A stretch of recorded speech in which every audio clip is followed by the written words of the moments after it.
Hai kawan, video kali ini tentang sosiopat dan narsisme. Sosiopat dan narsisme adalah dua istilah yang sering kita dengar. Anda mungkin bertanya-tanya, apa beda dua kata itu? Kedua kondisi itu datang dengan banyak stigma. Jadi, untuk memahami mereka lebih baik, kita akan melihat perbedaan di antara mereka.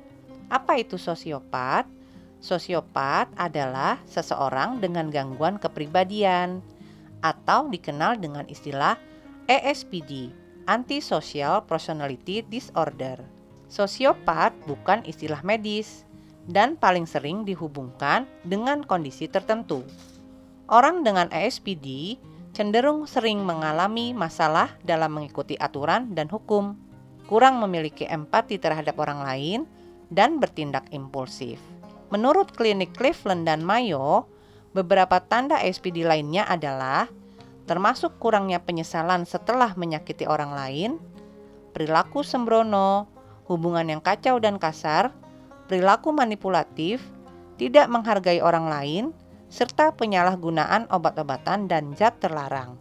ASPD dianggap sebagai gangguan kepribadian klaster B, artinya perilaku tersebut bersifat emosional, tak terduga, dan dramatis. Sekitar 1-4% orang di Amerika Serikat diduga memiliki kondisi ini, tapi mungkin sulit untuk mengatakannya karena gejala ini sering tidak terdiagnosis.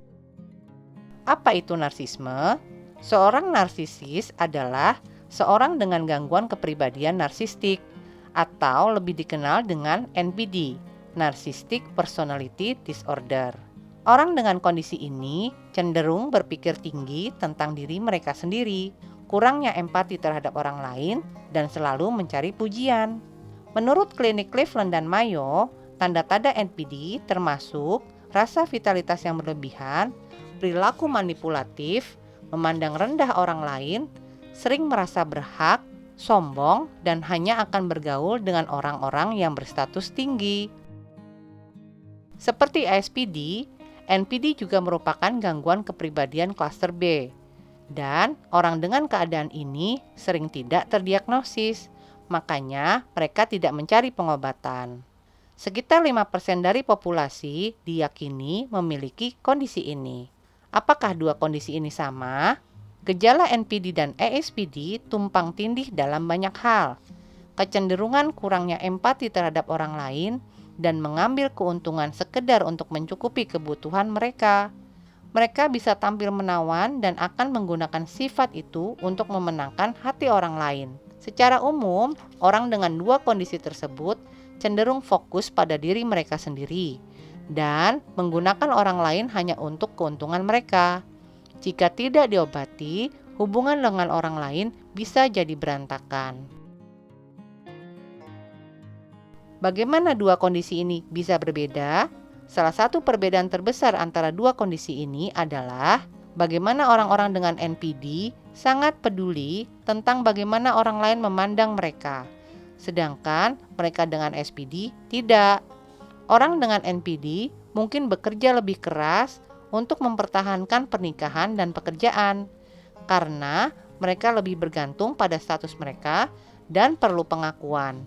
Sedangkan orang dengan SPD dapat meninggalkan apapun setelah tidak lagi memenuhi tujuannya.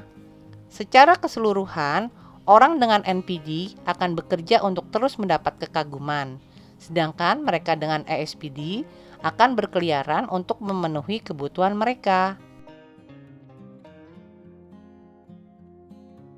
Bagaimana seharusnya kita memperlakukan mereka? Penting untuk diketahui bahwa penderita NPD dan SPD tetaplah manusia biasa. Mereka hidup dengan syarat yang menyebabkan banyak stres pada diri mereka sendiri dan orang-orang di sekitar mereka. Sementara banyak yang tidak mengejar jenis perawatan kesehatan mental apapun atau melakukannya karena terpaksa. Kedua kondisi ini memiliki pilihan untuk pengobatan. Umumnya, mereka akan membutuhkan bantuan profesional untuk kesehatan mental yang memiliki keahlian dalam gangguan tertentu. Kombinasi obat-obatan bersama psikoterapi umum dapat membantu mengelola gejala kedua gangguan tersebut. Di satu sisi, NPD dan ESPD memang memiliki kesamaan. Di sisi lain, NPD dan ESPD adalah kondisi yang berbeda, dengan masalah dan penanganan yang berbeda pula. Ingat untuk selalu meminta dan mencari bantuan profesional untuk kesehatan mental yang lebih berkualitas. Berhubungan dengan orang yang tepat dapat menjadi langkah awal yang baik untuk meningkatkan kualitas hidup Anda.